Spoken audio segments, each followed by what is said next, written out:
ইফতারের বাকি তখনও প্রায় 2 ঘন্টা। এরই মধ্যে পৌঁছে গেছে বিদ্যানন্দের গাড়ি। সেই গাড়ি থেকে বের করা খাবারের প্যাকেট সাজাতে ব্যস্ত অনেকেই। সেখানেই দেখা গেল ছোট্ট দুটো হাত। 11 বছরের কিশোরী মৌসুমী। বড়দের মতো সেও সমানতালে কাজ করে যাচ্ছে মানবতার সেবায়। মৌসুমীর স্বপ্ন বড় হয়ে ডাক্তার হবে, মানুষের সেবা করবে।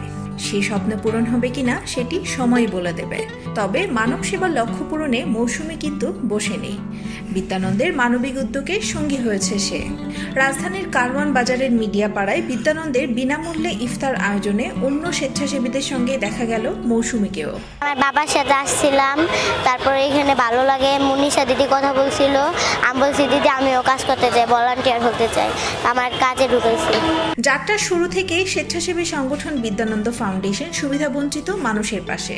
সবাই মিলে বাংলাদেশ স্লোগানকে সামনে রেখে গত বছরের মতো এবারও রোজায় সংগঠনটি রাজধানী সহ দেশের অন্যান্য স্থানে প্রতিদিন প্রায় 8,000 সুবিধাবঞ্চিত মানুষের ইফতার ও সেহরির ব্যবস্থা করছে। স্পটে আমরা নাম দিয়েছি সবাই মিলে বাংলাদেশ, এবং এই উদ্যোগটা কিন্তু বিদ্যানন্দ ফাউন্ডেশন এবং কারওয়ান বাজার আমাদের মিডিয়া পাড়া আছে, এখানকার যারা গণমাধ্যম কর্মী আছেন তাদের উদ্যোগেই কিন্তু এই প্ল্যাটফর্মটা তৈরি হয়েছে। হ্যাঁ, যে কারণে আমরা এই জায়গাটিকে বেছে নিয়েছি। শনিবার 23 এপ্রিল বিকেলে রাজধানীর কারওয়ান বাজারে গিয়ে দেখা গেল বিদ্যানন্দের ইফতার আয়োজন। শরবত, পানি, খেজুর, তরমুজ, বিস্কুট, সেদ্ধ ডিমের সঙ্গে ছিল ভুনা খিচুড়ি। স্বেচ্ছাসেবীরা জানালেন খিচুড়ির বদলে কোনোদিন থাকে তেহারি, কোনোদিন বিরিয়ানি, আবার কখনো বাঙ্গি, মুড়ি, ছোলা ইত্যাদি। কারওয়ান বাজার ও আশপাশের এলাকার দুস্থ ও অসহায় মানুষের জন্যই তাদের এই আয়োজন। 450 থেকে 500 মানুষকে আমরা প্রতিদিন ইফতার বা ইফতার আওতায় এনে সবাইকে ইফতার সুবিধা দিতে পারতেছি। ইফতার মেনুতে আমরা রাখতেছি একদিকে হচ্ছে তাদের পুষ্টি মানের দিকেও রাখতেছি, আবার হচ্ছে যে ট্র্যাডিশনাল যে আইটেমগুলো যেমন খেজুর বা ফল, শরবত, পানি, এর পাশাপাশি একটা ভারী খাবার থাকে তেহেরি বা বিরিয়ানি বা পোলাও বা চিকেন বিরিয়ানি এই ধরনের কিছু, বা খিচুড়ি, চিকেন খিচুড়ি, এইগুলো আইটেমে এই আইটেমটা থাকে ইফতারে। যে হচ্ছে এই এলাকার আশেপাশে শ্রমজীবী মানুষ বা ভাসমান বা নিম্ন শ্রেণী যারা চাকরি করে বা কারওয়ান বাজার এরিয়াতে কেন্দ্র করে যারা কাজ বা দিনমজুর হিসেবে কাজ করে, এই ধরনের মাছগুলো থাকে। ইফতারের ঘন্টা 2 আগে স্পটে পৌঁছে যায় ইফতারের বাক্স ভর্তি গাড়ি। সেগুলো নামিয়ে সাজিয়ে রাখা হয় বড় টেবিলে, পাশে থাকে থালা গ্লাস। ইফতারের আগ পর্যন্ত চলে আয়োজনের ব্যস্ততা। কারো দিকে ফিরে তাকানোর সুযোগ থাকে না স্বেচ্ছাসেবীদের।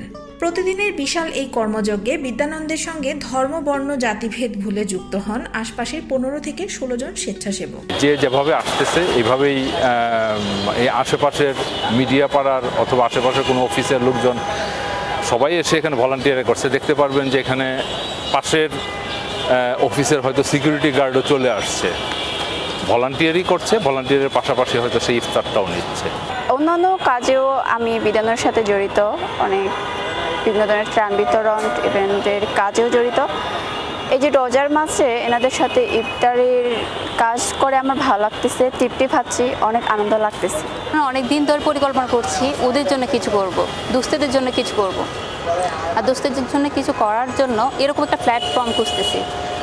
এরপরেই চোখে পড়ে বিদ্যানন্দ ফাউন্ডেশনের। এরপর যোগদান করি বিদ্যানন্দ ফাউন্ডেশন, আর এদের সাথে কাজ করে আসলে অনেক খুশি, মানে অনেক তৃপ্তি পাচ্ছে এই কাজগুলো করে। ঘড়ির কাঁটা 6টার ঘরে পৌঁছানোর আগেই খুলে দেওয়া হয় গেট। রোজা রাখা স্বল্প আয়ের মানুষগুলো সারিবদ্ধভাবে বসে যান। স্বেচ্ছাসেবকরা নিশ্চিত করেন শৃঙ্খলাবদ্ধ এক ইফতার আয়োজন। খাবার পরিবেশনের ফাঁকে কোনো রকমে সারেন নিজেদের ইফতার। খাবার শেষ হতেই আবার দ্রুত বেগে গুছিয়ে ফেলেন সব।